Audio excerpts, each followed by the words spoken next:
Hello and welcome to Inspiration IAS Daily News Analysis. Today is 15th June 2021 and we are going to discuss the important news articles of Hindu, Indian Express, PIB and Assam Tribune. You can download this lecture PDF from our website www.inspirationias.org, as well as you can also download daily MCQ and Vishleshan from our website by clicking this link below. Alternatively, you can follow our social media page like Facebook, Instagram and Telegram channel for other study materials and notes.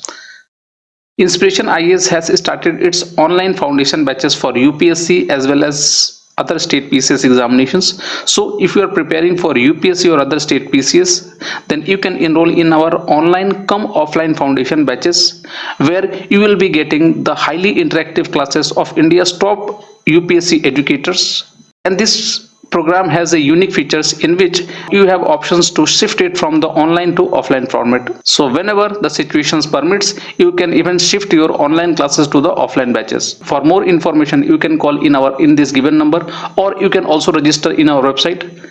Inspiration IAS has started its online mock test series for UPSC and other state PCS examinations. So if you are preparing for this year prelims examinations 2021, then you can enroll in our mock test series. This mock test series will be available both in online as well as offline format. So for more information, you can call in this given number, or even you can register in our website www.inspirationias.org. So let's start our today's daily news analysis. सो आज का हमारा पहला news है, recently government of India ने minimum support price में कुछ changes किए हैं और इसमें कुछ सपोर्ट प्राइसेस को या एमएसपी को इंक्रीज कर दिया गया है for paddy, pulses and oil seeds के लिए। तो न्यूज़ क्या है समझते हैं थोड़ा। देखिए, न्यूज़ ये है कि इन ए बिड टू इनकरेज क्रॉप डाइवर्सिफिकेशंस, मतलब क्रॉप के डाइवर्सिफिकेशंस को, ताकि फार्मर्स ज़्यादा क्रॉप या डाइवर्स क्रॉप ग्रो करें, the central government has hike the minimum support price for paddy, pulses and oil seeds for all mandated kharif crop के लिए। ये बहुत ही अच्छा स्टेप है, जिससे होगा क्या कि क्रॉप डाइवर्सिफिकेशन में काफी ज्यादा हेल्प मिलेगा और farmer will be encourage to grow different types of crops. MSP जैसे आपको मालूम होगा, it is the rate at which the government purchases crop from farmers. ये वह रेट होती है, मिनिमम मूल्य होता है जो फार्मर्स से गवर्नमेंट परचेज करती है, and it is based on calculation of at least 1.5 times the cost of productions incurred by the farmers।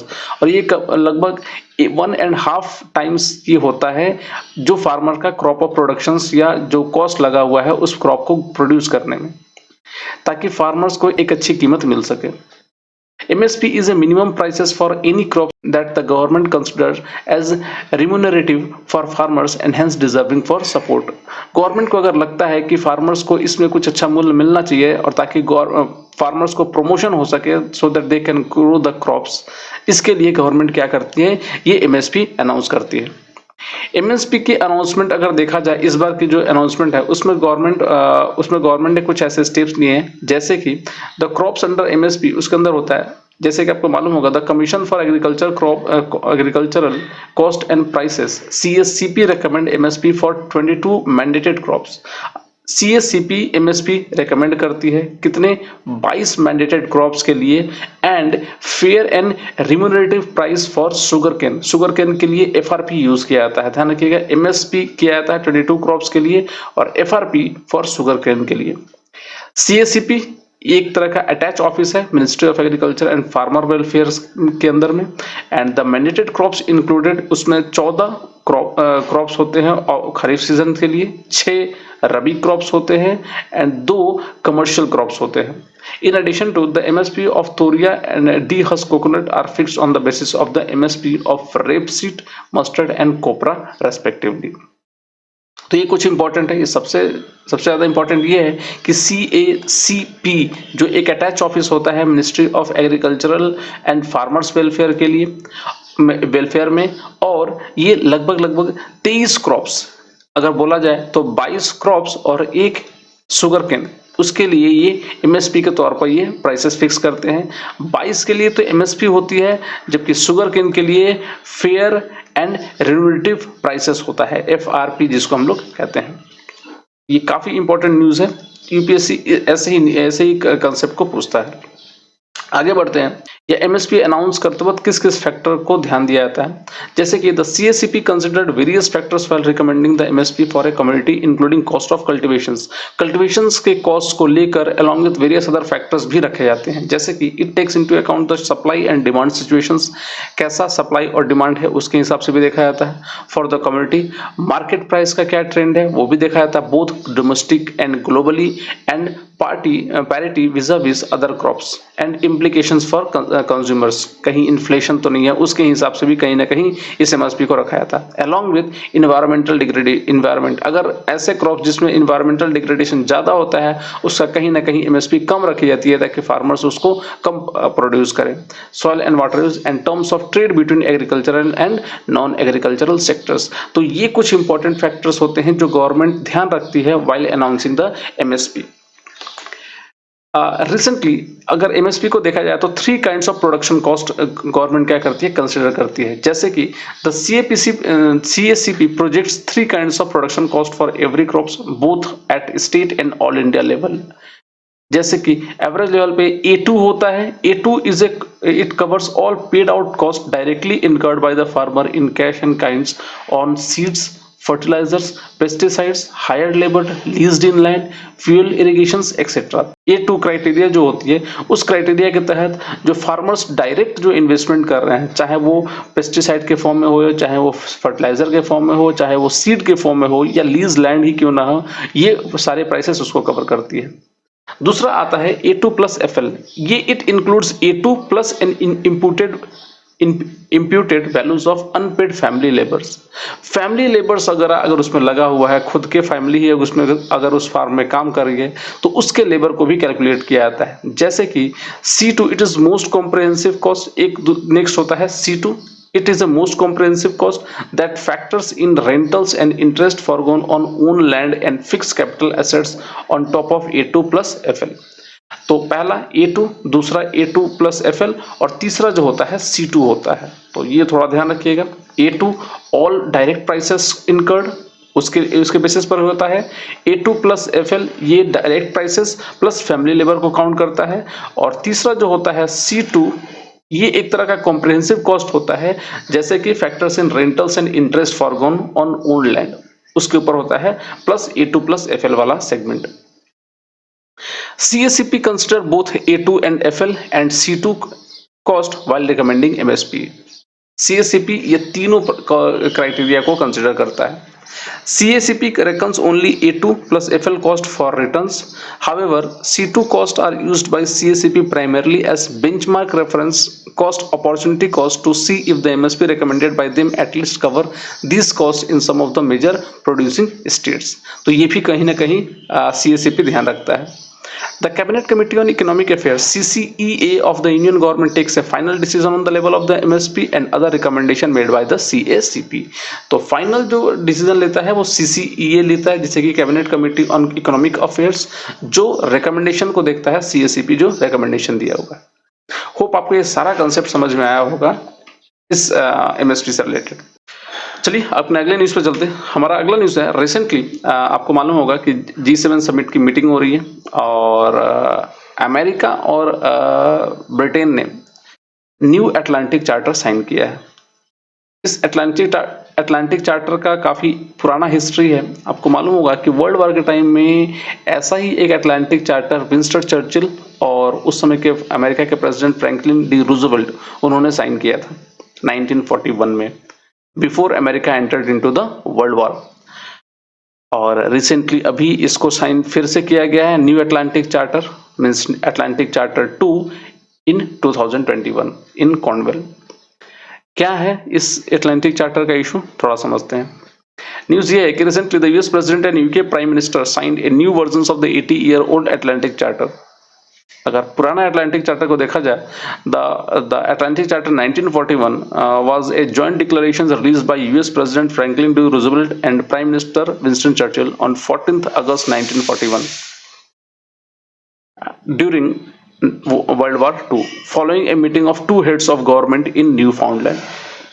That the Atlantic Charter was subsequently incorporated by reference in the Declaration of United Nations in 1942।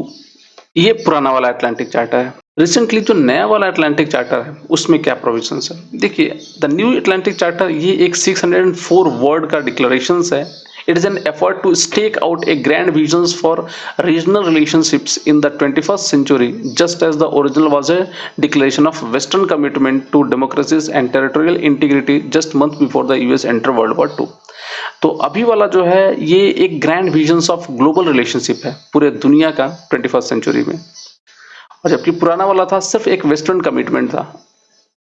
Second, it is a statement of principle, a promise that the UK and USA would meet the challenge of their age together.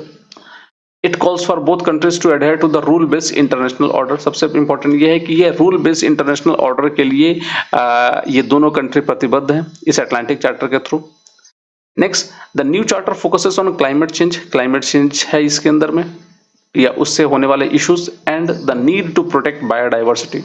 With reference to the emerging technologies, cyberspace and sustainable global development, it calls on Western allies to oppose interference through disinformation or other malign influence, including elections. देखिए, अभी recently ये जो आपको मालूम होगा कि social media और बाकी मीडिया में बहुत सारे फेक न्यूज़ वगैरह भी फैलते हैं, और जिसके चलते कहीं ना कहीं लॉ एंड ऑर्डर का सिचुएशन होता है. इवन बहुत सारे ऐसे भी एलिगेशंस लगे हैं कि अमेरिका के इलेक्शंस में हो सकता है कि कुछ बाहरी कंट्रीज भी इन्फ्लुएंस्ड किए थे उस इलेक्शंस को. इसके लिए भी ये चार्टर कहीं ना कहीं अनाउंस करता है. इसके लिए भी चार्टर कहीं ना कहीं एक तरह से प्रोविजन रखता है. Next, it ranks the threat to democratic nations in a technological era. ये जो चार्टर है ये रैंक करता है थ्रेट के हिसाब से उन डेमोक्रेटिक नेशंस को रैंकिंग किया गया है इसके तहत.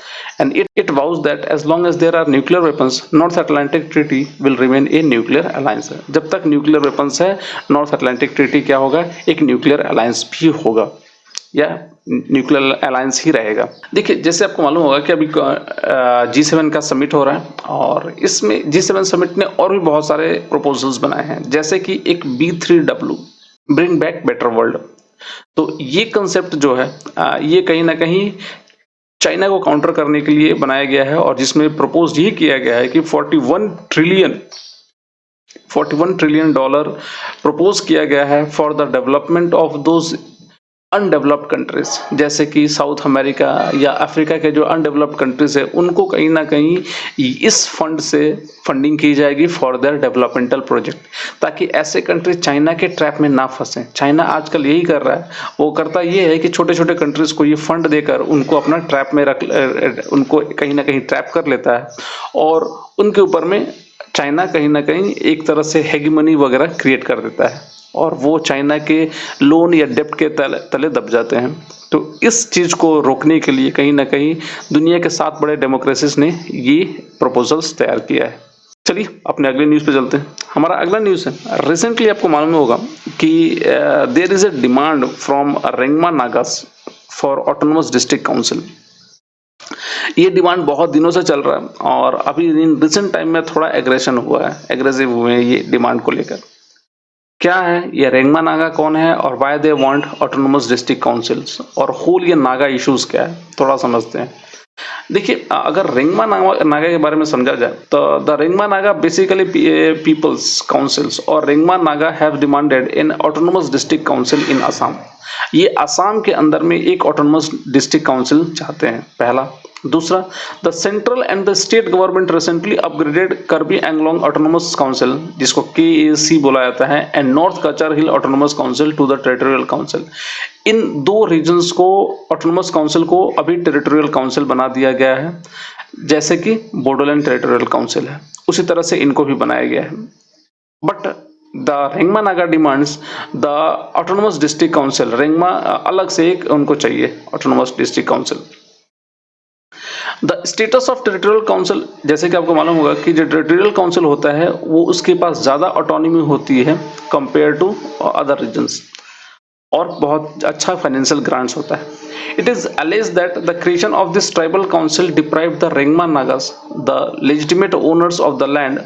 Both the KAC and NCHSC share boundaries with Nagaland. दोनों ही ये आपके कार्बी एंगलोंग ऑटोनोमस काउंसिल और नॉर्थ कचार हिल्स ऑटोनोमस काउंसिल, ये दोनों काउंसिल कहीं ना कहीं शेयर करता है बॉर्डर्स विथ नागालैंड. देखिए ये रीजन पड़ता है, ये रहा कार्बी आंगलोंग वाला रीजन और ये हो गया दीमा हसाओ वाला रीजन, और ये दोनों ही रीजन कहीं ना कहीं शेयर करता है border with the Nagaland.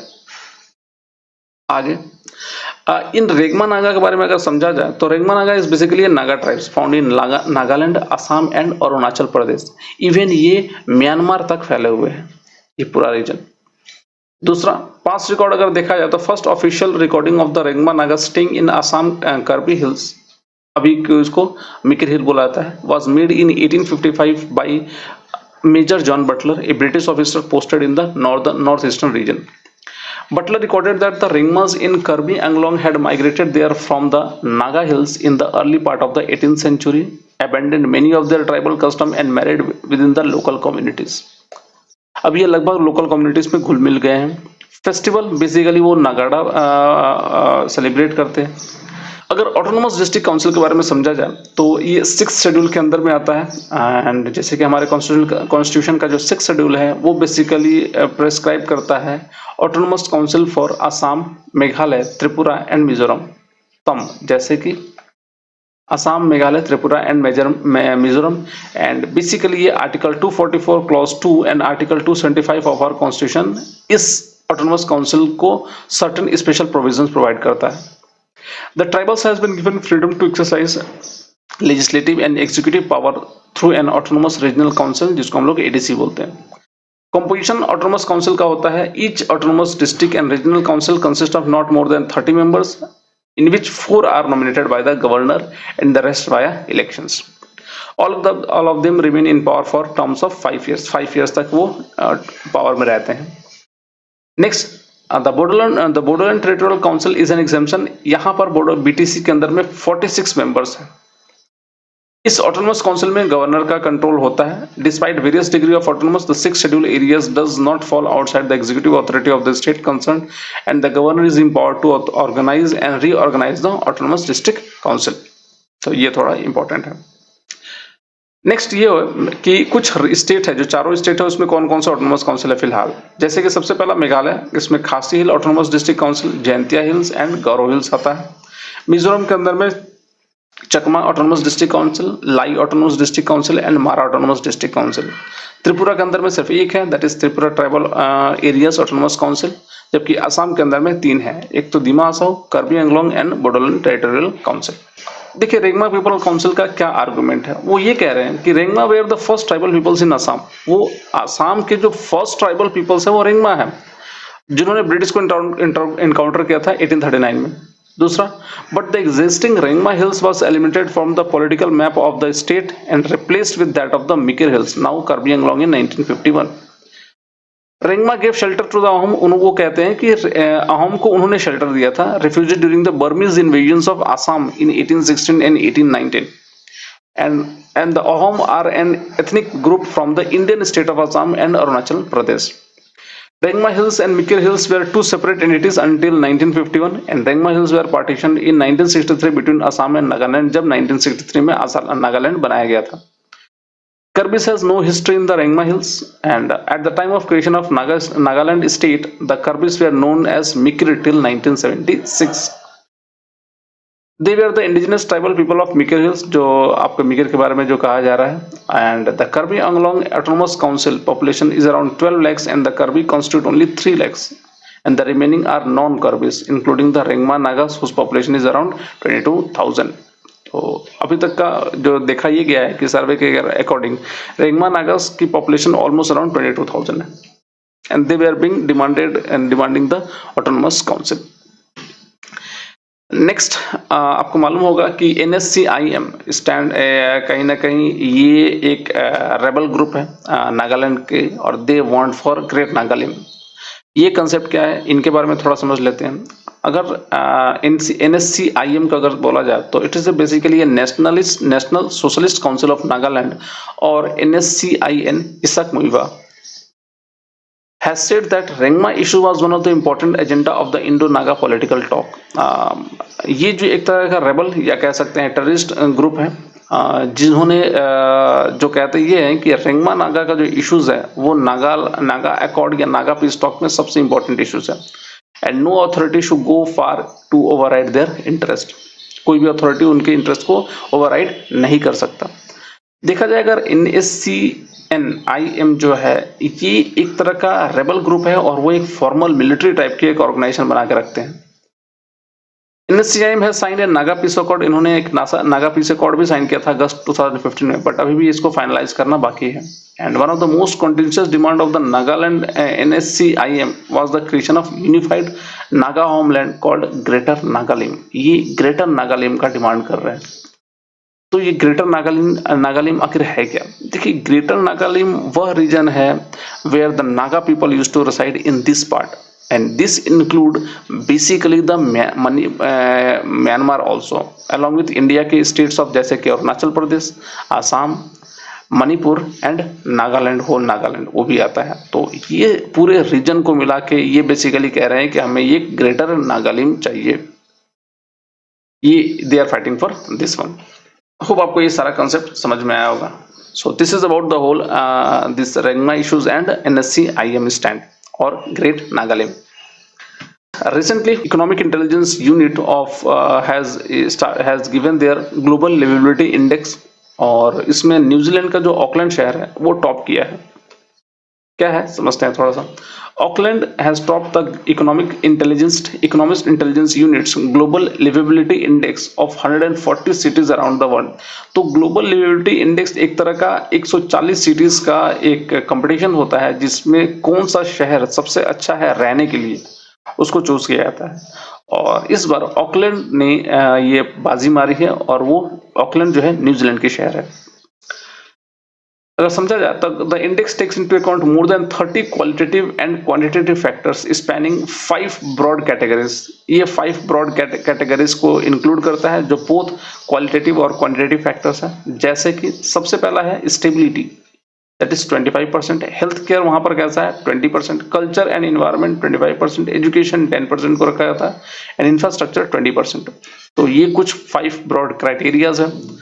And due to the pandemic, the EIU added new indicators such as stress on healthcare resources as well as restriction around local sporting events, theaters, music concert, restaurants and schools. तो ये भी रखा गया था recently.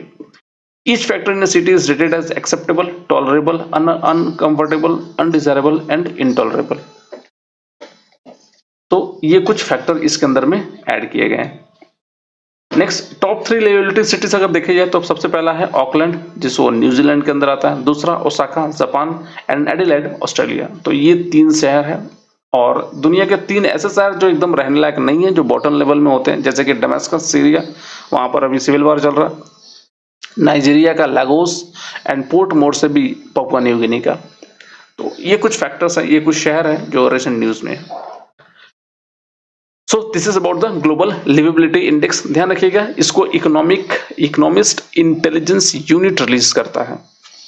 सो चलते हैं अपने last sessions में, that is the UPSC prelims 2021 one liner. इसमें सबसे पहला ये है operation olive for olive ridley turtles. Recently ये इंडियन कोस्ट गार्ड की इनिशिएटिव्स हैं और इंडियन कोस्ट गार्ड ने अपना एक ऑपरेशन ओलिव लॉन्च किया है to protect olive ridley turtles. इन्होंने बकायदा एक अपने एयरक्राफ्ट को भी इंट्रोड्यूस किया है इस प्रोग्राम के तहत।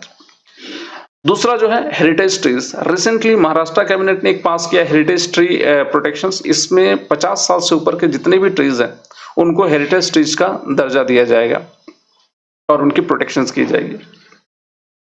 थर्ड है रिसेंटली मालदीव्स को UNGA का प्रेसिडेंसी मिला है, यूनाइटेड नेशन जनरल असेंबली का।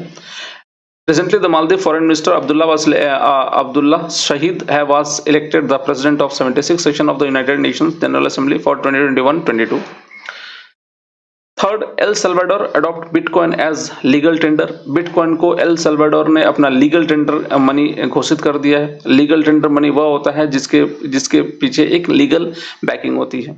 Next, global economic prospects world bank ने रिलीज किया है। Recently the world bank has release it's June 2021 global economic prospect और इसमें इंडिया के जो GDP को फोरकास्ट किया है 8.3 for the year 2021-22। So that's all for today. आज के लिए इतना ही। कल हम फिर मिलेंगे DNA के एक अलग सेगमेंट में। तब तक के लिए शुक्रिया and please do subscribe to our YouTube channel as well as you can also follow our Facebook page. for other study materials and notes.